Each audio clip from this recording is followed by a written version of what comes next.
Aging doesn't mean anything in terms of your interest level, your passions, your desires. It may change what those are or your level of ability or mobility, but there's a way. We've just learned the value of having a supportive environment at Holland Home. So whatever you can do to get yourself in a supportive environment, I think will be critical to that aging journey. Hi, and welcome to another episode of This Day and Age, where we bring together experts in all things aging from Holland Home, Faith Hospice, and Atria Home Care. We do this to give you important information needed to help you and your loved ones make confident decisions while navigating life's journey. It's been a pleasure to be your host for every one of these episodes of This Day and Age. I'm Phil Tower, and we've got a brand new episode. In this episode, we're diving into the world of healthy aging, and we're very pleased to be joined by Holland Home's Director of Resident Life, Marenta Klinger. Marenta, good morning. Good morning. And also joined by Life Enrichment Coordinator Jaci Martin. Jaci's here to talk to us about the science and research that's gone into creating a model for creating, well, at Holland Home, they call it vibrant living, but it's really all about whole person wellness as we age. And believe it or not, there's a lot to unpack about that. Jaci Martin, thank you for being with us. Good morning. Thank you. Well, I am excited to get into this because this is something that I think, as I've looked at people, you know, there are just those people who are always living life to its fullest, and those who are kind of okay just sitting in the chair, whether they're 45 or 85. Is it safe to say that, first of all? And I'm looking at you, Jaci. I mean, do you encounter people here at Holland Home that some people are just like, wow, I'm ready for an adventure versus give me my chair and Jeopardy and I'm good to go? Yeah, you have the gamut from, just like you said, those that just would rather catch up on the news and in their apartments, and those that would like to try everything that they possibly can. So we try to fit both those needs. Marenta, do you see that as well? Absolutely. Jaci has the real front row seat to that various levels of preference, but she and the rest of the life enrichment team at Holland Home have an amazing gift in providing programming that appeals to both of those extremes. Yeah, this is not, I'm so glad you said what you just said, which Jaci's on the life enrichment team. This is not just about going to live someplace and figuring out the rest. I mean, when you make that decision to join a senior community like Holland Home and any of its campuses, you're really buying into a lot of great things that are about the whole person. And we've addressed many of them on this podcast, This Day and Age. But let's talk about wellness as we age. This is something we haven't addressed.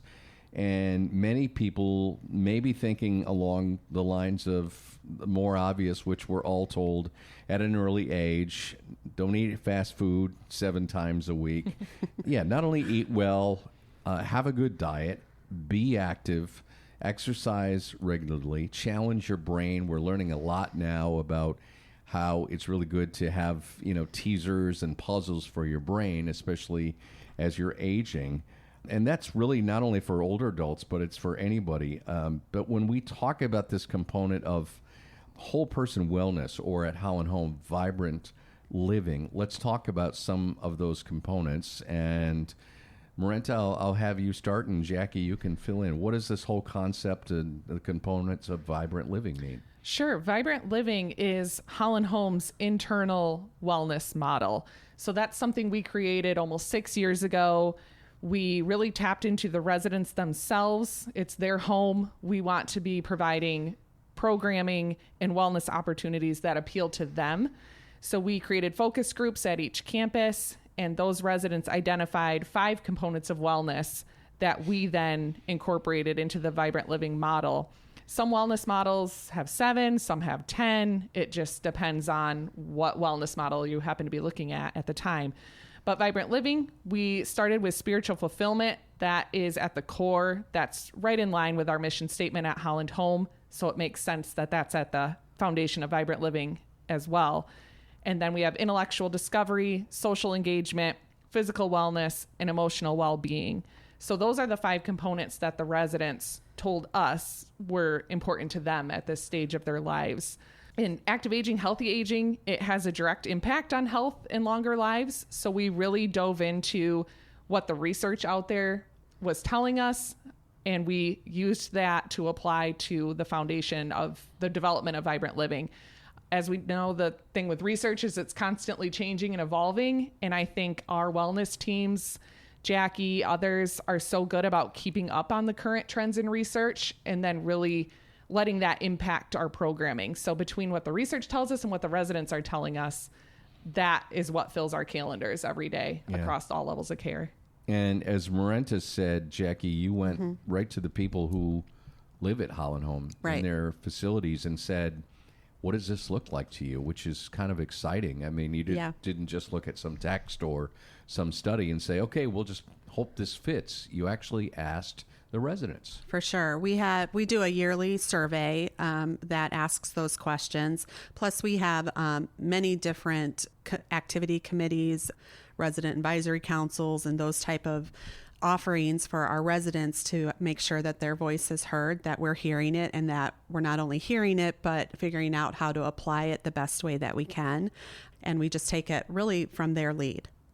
As you talk with someone who is living at a senior community like Holland Home, are there some things that come up as the most desired components of active living? Yeah, I can speak specifically to our residents at Holland Home. We have found that they are really tend to lean towards intellectual type activities. So we have our what we call our REAL program, which is our lifelong learning program, and that we bring in presenters from the community, residents themselves that have interesting stories or have had interesting work in their life to give different presentations about those things. Also, they love to be a part of the community that we live in the bigger scope, like Grand Rapids. So anything that's going on, like Art Prize or something like that, they want to be a part of that. And so we try to incorporate those into their life so that they're still active, not only within their Holland Home community, but their community that they live in as far as their city goes. So intellectual is important. That could mean going to a lecture. Many colleges and universities, Calvin University, they're called lifelong learning. Is that right, Marenta? Correct. Lifelong learning platforms. And those are open to older adults who just want to be stimulated. Is it like a class or a lecture? What are those like? Most of them are lectures. The ones we offer internally are primarily lectures or a presentation on the history or how a local organization came to be formed. And then Jaci might follow that up with an outing to that organization as well. Yeah, like we just went and toured Calvin University's chapel, their new chapel, which many of our residents were professors or former students, whatever it was, at Calvin. So to go over there, you have a presentation and then you go take a tour. Kent County Recycling, we did that for. There's just a great tour. They're so curious still, and they want to know what's out there, probably more so than any other stage of life. I have found that they want to know the ins and outs of how the world is working around them. And it doesn't hurt if you're trying to live a life that's built around vibrant living, that vibrant living model here at Holland Home, to live in a community like Grand Rapids in 2022. We have so many great choices. You mentioned Art Prize. We've got Broadway. We've got the Grand Rapids Symphony. We've got the Art Museum, the Public Museum, just so many different places for that. Active living model to plug into. Yeah, on the one hand, it makes it kind of easy for us because there's so many opportunities out there that we can connect to and bring our residents to by offering transportation for them to go or getting tickets or, however the setup occurs for that. We're speaking with Marenta Klinger. She is the Director of Resident Life here at Holland Home, as well as Jaci Martin, who is part of the Life Enrichment team here at Holland Home. I want to get into something you said earlier, Marenta, which is this whole component of vibrant living, this vibrant living model developed at Holland Home some 6 years ago. It's research-backed, which is obviously important. You talked about some of the major components of that program. But this is an area you guys didn't just wing or just didn't do the survey and say, okay, we'll plug these in. There's actually a lot of science and research that goes into this. Fair to say? That is very fair to say.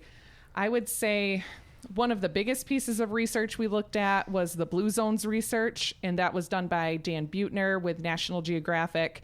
And he looked at the regions where people were living the healthiest, the longest, and came up with, I think he called them the Power 9 traits that those environments and those people had in common.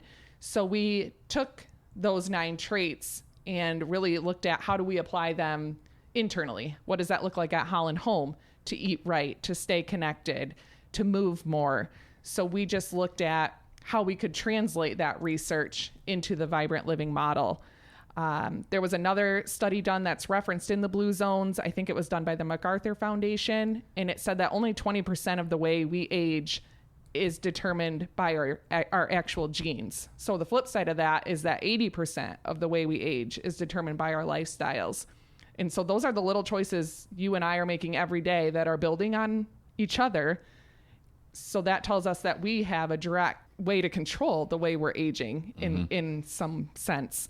So we at Holland Home, Jaci and our wellness teams are striving to provide those environments where we can support the residents we're serving alongside in that healthy aging journey under the vibrant living model.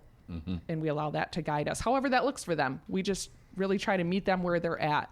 It's fair to assume a lot of residents at Holland Home and other similar communities also may have a part-time job, which is a part of that vibrant living, that active living. They really feel called. They really feel a part of that.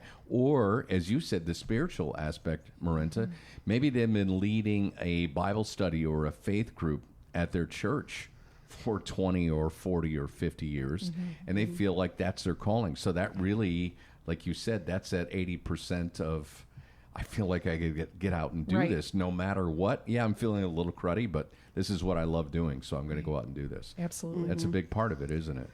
Yeah, in fact, we have a lot of that on our campus, and I feel like that's a real focus of ours, is to engage our own residents in the lifelong learning that takes place. So we do have many residents, former pastors, former teachers, that type of thing, that do Bible studies on campus or lead lectures or give some sort of a training or something like that. As much as we can engage them in their life and in their community, the better. Yeah, and when they are making this decision to join one of the communities at Holland Home or another similar type senior community, these things are made apparent to them as well. I mean, I think, as one of you alluded to, this is something that a lot of people want to look at. What kinds of experiences will you have for me? It's a lot more than, meals and the health care if they need that, and what the place they're going to be living at, whether it's an apartment or a room or whatever it may be. It comes down to the offerings as well. Is that a common question you get from people looking at Holland Home? Absolutely. I think a couple years ago, maybe wellness programming, that aspect of senior living might have been nice that a community offered, but now it's more of an expectation that we do need to deliver on these exceptional experiences that people are looking for when they move in. And I think Jaci and I have found that, a retirement community doesn't just have to be the last move someone makes. It can offer this abundant, vibrant lifestyle with great programming. Great programming then impacts the community's culture, the mood of the community itself.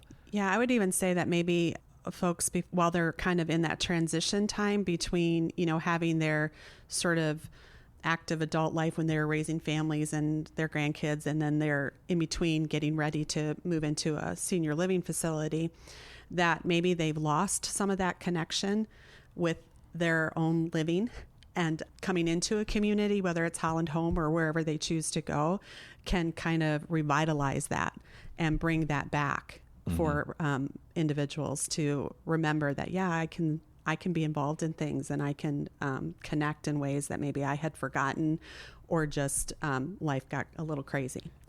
Which it has a tendency to do. And that is a great segue to something that is really important and we talk about in this episode. We obviously are dealing with people who are older. We're all getting older, but really one of these points of whole person wellness and vibrant living, that vibrant living model here at Holland Home is in the aspect of intellectual discovery. That is a very important part of the vibrant living model, helping residents here grow mentally, maintain an open mind, learn and teach skills. And you have something here known as resident-led real courses and educational opportunities. REAL is an acronym, by the way, REAL. Who can help enlighten me and our listeners about that? That's really where we do a lot of those presentations that the residents have had experiences with. One in particular that I'm thinking of is we have a resident that did a lot of traveled around the country and the world really as a teacher and a principal, but worked his passion was working with the Zuni people in Arizona, New Mexico area. And he has just a plethora. If you were to walk into his apartment, it's like an art gallery. Wow. And just all the collection that he and his wife have made over the years. And so he brought that to our residents, did a presentation on his experience with the Zuni people and how he worked with them. And then we also did an art installation, picked a spot in our campus that residents could come and visit for the next several weeks, maybe even months, that he's loaned this art to us. And it's a 20-foot span of art that he's done that is really impressive. And he gets to share that and take pride in that. And our residents get to learn about something that they've never maybe thought of before or, knew anything about before. And it's just a great way to keep the things that led their life and that they were passionate about are still important and people want to know about it. And it gives them that opportunity. And REAL is a great venue for that. Can you explain that acronym, what REAL stands for? Does anybody know? REAL stands for our Resident Enrichment Academy for Living, and that was powered by the residents as well. So just having that lifelong learning platform to guide us in the intellectual discovery component has been amazing. It's allowed us to offer probably on average 7 courses, intellectual courses each month. Right. Across both What campuses. I love about that story with this resident who had lived this incredibly full life, traveling all over the world and having a passion for the Zuni people in Arizona and New Mexico. I've actually been to that reservation. It's amazing. And to bring back that passion and share that with others. There's something that's really infectious when you run into somebody who has something they really care about and can't stop talking about or want to share with you. And that, what a cool model for that living and to have that be, at the core of that, born out of a resident who says, hey, I have something cool I think I'd like to share with other residents here on our campus. I mean, that is a really cool thing. And it's all a part of this vibrant living model. Yeah, and I think we've made it real open and comfortable for residents to come to us with those things. A lot of times they're the ones that come to us and say, I have this thing. Do you think it would be interesting for our residents? And almost always the answer is yes to that. And we always will try to find a way for that to fit in because it is important. And they're still living their stories. And this is a part of their story. And Marenta, I bet you have a way to elaborate on this. Science actually says that this has a positive effect on our brains, this kind of learning. Absolutely. There was a study done years ago. I think it's referenced as the nun study, and it tracked a group of nuns, I believe, in Minnesota, and they found just that lifestyle of constantly learning and constantly staying active and engaged physically, intellectually. After those nuns passed away, a lot of them had sections of Alzheimer's on their brains and didn't display any of the symptoms because their lifestyle helped them to counteract the progression of Alzheimer's. That is fascinating. So that was a fascinating study that we looked at that then continues to help us just see the importance of offering those intellectual opportunities. Obviously, we talked about some of the more typical types of vibrant living, which means, getting out, moving, seeing things in the community, being physically active. the most important thing to realize is that as we age, you and your team are constantly looking at ways to adapt that, because maybe somebody now is using a walker or is in a chair. And I've actually read about this for some older relatives and heard about it, where they're now taking classes for exercise, have an older relative who's in a wheelchair taking classes for exercise. So it's not like, okay, now that you've slowed down, you can't be a part of this active living. I mean, the research and the best practices are being handed down from generation to generation, year after year. So this is constantly evolving. Correct. Mm-hmm. And I think that's one of my favorite parts about how we developed Vibrant Living, is that the model can constantly change and evolve as the residents, the different generations come in. Mm-hmm. We have to constantly change and evolve to meet their interests and passions and to be able to highlight those. Yeah, I think I just heard recently in one of our real presentations, actually, that one of our staff members gave, that we have a span in Holland Home of 40 years from our youngest resident to our oldest resident. That's 2, possibly 3 generations of people here. And so they're at totally different places with totally different experiences. And, you've got the sort of the tech end of residents coming in, and the ones that have no desire whatsoever. So, trying to reach that broad a range of residents keeps us hopping. Well, we are already aware of the fact that it's not unusual to have 100-year-old person in our midst. And I guess you're talking about somebody who may be 60 and 100, and wow, what a difference. Right. That is absolutely fascinating. Okay, one of the areas as we kind of wind down this conversation on whole person wellness and the vibrant living model here at Holland Home in this episode of This Day and Age. I'm with Holland Home's Director of Resident Life, Marenta Klinger, also Life Enrichment Coordinator, Jaci Martin. I want to talk about that adult child of older parents listening to us. Maybe they have a mom or dad or both at Holland Home or Holland Home community, or contemplating a move to a senior living community, and they've got a parent who they know is just a couch potato. Mm-hmm.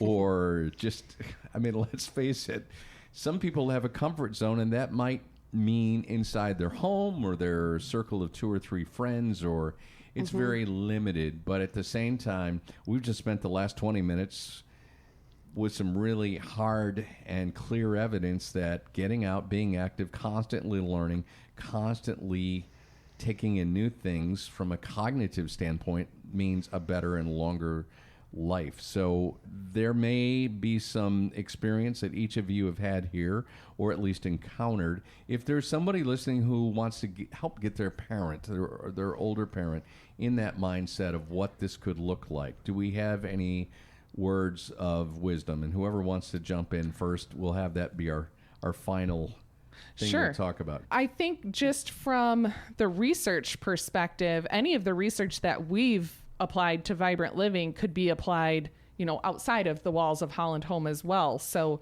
obviously we covered cognitive programming stimulates the brains, the social opportunities, boost mental health, counter social isolation, which is a huge threat to any older adult, whether they're living at Holland Home or within their own home.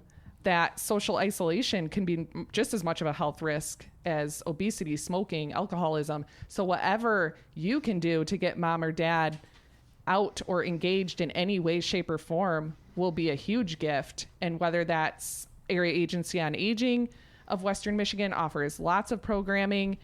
There's lifelong learning platforms at most local colleges in the area that could be a great resource. I think just trying to apply the concepts of vibrant living, however that looks like for mom or dad outside of the walls of Holland Home would be a great opportunity. Yeah, I think that any of the programming that we do within Holland Home can be applied outside of Holland Home, as a family member or a caregiver or a friend, just inviting each other to different things, just ride with me to the symphony and let's check out this concert, just being intentional, really noticing your friends that maybe are isolating more, and or maybe they're not isolating more. That's just their style has been to be that, just opening doors for people, because sometimes they're just afraid and not sure where to go, who to call. Yeah, that's great. And just begin that process of having those conversations. And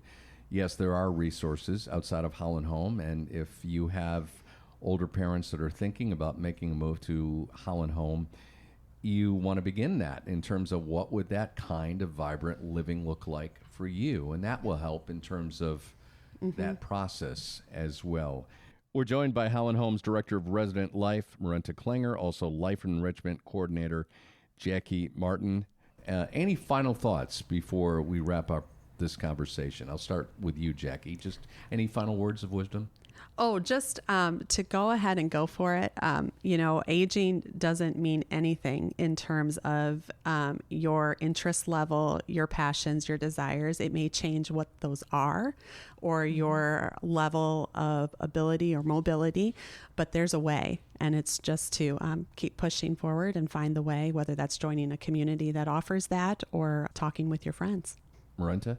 I have never worked with such an experienced wellness team like the one we have at Holland Home across all levels of care, and just having a front row seat to watching them interact with residents on a daily basis and just be the light, however that looks for that resident in that moment, and just being that encourager to get out and try something new or learn something new. I think we've just learned the value of having a supportive environment at Holland Home. So whatever you can do to get yourself in a supportive environment, I think will be critical to that aging journey. And just make sure you have good people like Marenta and Jaci with you. It'll be that secret sauce on top.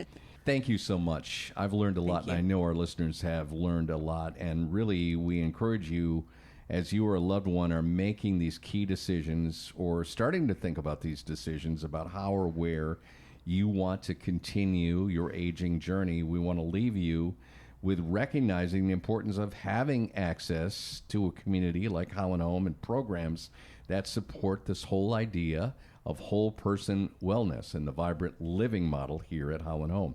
So, as we've told you, if you are enticed by this, you'd like to learn some more about vibrant living and healthy aging, you can simply check out hollandhome.org, and be sure to share and subscribe for other information to this podcast. We've got several episodes with great information, including this one on whole person wellness. Thank you so much for listening. We appreciate you joining us for this episode of This Day and Age.